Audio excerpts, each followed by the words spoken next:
How to know if somebody checked your WhatsApp profile.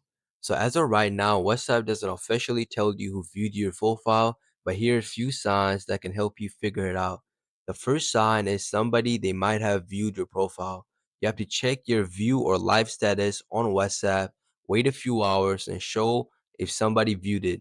If they don't usually talk to you and suddenly start watching all your status, that's a hint. Number two is profile changes. So if you have to click on your profile, then once you do that, click on edit picture and you could change your profile. If somebody comment or react to the new pic, it could be a clue that they're checking your profile. The last one is going to be last seen or online tracker behavior. If somebody always online right after you go online, they might be watching. They use a third party tracking app, but you shouldn't use them. Number three is the most important one. Make sure you do not trust any apps that claim to show profile views. They're fake or they steal information. Thank you for watching the video, but as of right now, there's no guaranteed way. But if you notice those signs consistently, somebody's probably checking your WhatsApp.